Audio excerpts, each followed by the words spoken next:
As humans, we carry an abundance of what is called junk DNA, or genetic material which dates back to ancient times and to date has not been interpreted by modern science. There is still disagreement about the genetic reasons or otherwise behind depictions and the uncovered remains of individuals with cone-shaped heads throughout history. So-called cranial deformation or deliberate skull elongation was a worldwide cultural practice dating back thousands of years and continuing into the 20th century in some communities. It was thought to have started in the royal families of the ancient Middle East, Africa, the Pacific Islands, and Europe, with commoners following suit in the belief that it denoted nobility, intelligence, and attractiveness. However, there are some who believe that the practice developed in imitation of ancient ancestors of a higher life form who once inhabited our planet. Here are two compelling reasons why.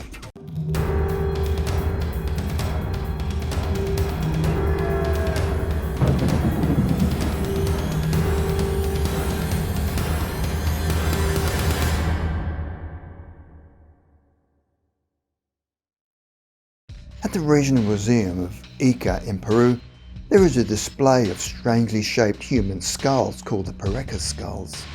They were discovered in a large burial site called Chongos in the desert Paracas Peninsula on the southern coast of Peru in 1928 by Peruvian archaeologist Julio Tello.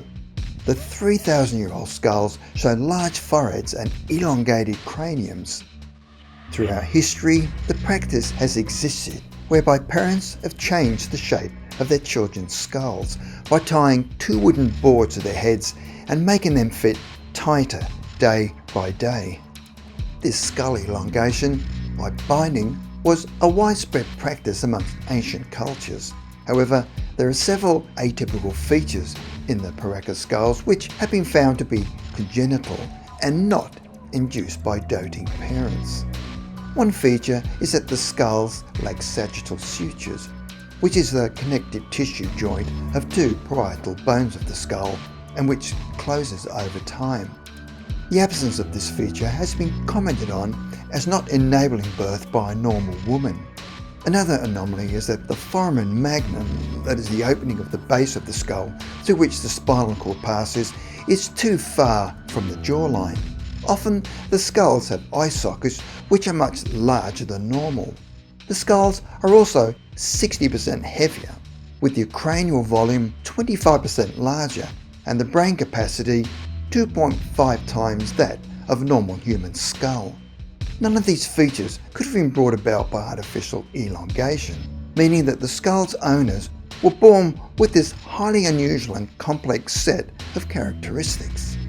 Science researcher Brian Forrester has investigated the Paracas skulls over many years and also comments that there are two strange parallel holes in the back of Paracas skulls which are also naturally formed and seem to have performed the function of aiding blood flow to the larger brain.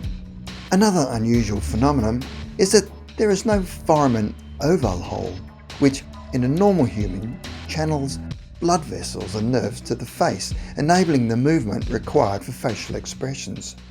With the skulls still have attached hair, their hair colour is dark red and the hair is fine and wavy rather than the black straight hair of other groups on the South American continent. Recent DNA testing has shown an unusual Eurasian genetic background and blood types more akin to civilization from around the Black Sea and Crimea. Forrester describes the Paracas as complex genetic beings who migrated millennia ago to Peru from these parts, perhaps due to some natural disaster. But he is also concerned that elongated skulls, which are always linked with megalithic sites, were once to be seen in museums across the world but are now being removed from display. One was recently uncovered at a dig in Arkham, Russ's Stonehenge, and astonishingly, 3 of the red-headed elongated skulls are said to have been found in Antarctica, which we know was habitable thousands of years ago. The most convincing evidence of Forrester's thesis that these beings were human-alien hybrids is in the finding of children who would have been too young to undergo the skull lengthening process. One is a stillborn fetus, documented in 1842. Another is a 9-year-old girl who has been named Waikiki, whose skull was the size of her torso, who had extremely large eye sockets and a full set of adult teeth.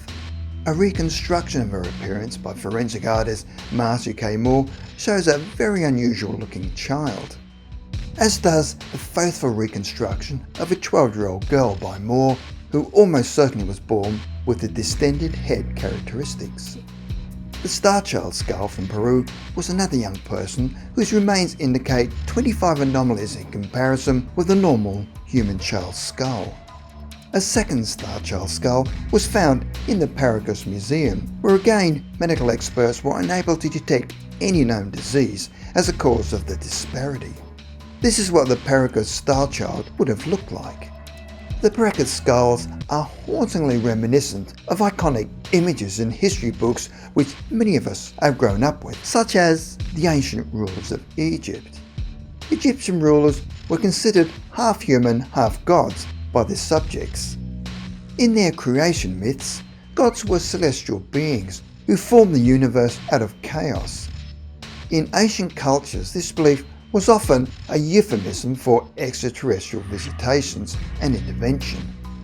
In our now familiarity with these images of the ancient rulers, we take it for granted that they wore tall, elegant headdresses which obviously denoted their status. But there appears to be considerable evidence that they too were subject to cranial elongation, or had the genetic characteristics which were either enhanced or hidden by their crowns.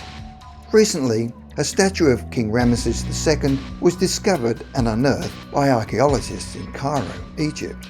Ramesses was said to have grown up with the biblical figure of Moses and ascended to the royal throne in 1279 BC. The recently uncovered statue shows him without his crown and with an obviously elongated skull, which is said to show more cranial volume than normal. The YouTube channel Mundo Desconocido has made a 3D reconstruction of the statue which graphically depicts this.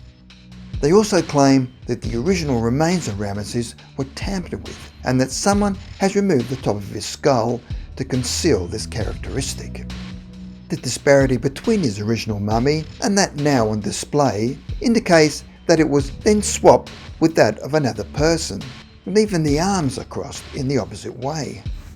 Another perplexing aspect of the statue of Ramesses II is that it was carved from quartzite, an exceptionally hard rock formed from pure quartz sandstone through heating and pressure. The ancient Egyptians did not have the technology to carve such a hard rock, as their tools were made of wood, leather and copper. Again, we have to ask if these cone-headed beings were fully human, or the genetic remnants of an ancient extraterrestrial presence amongst us.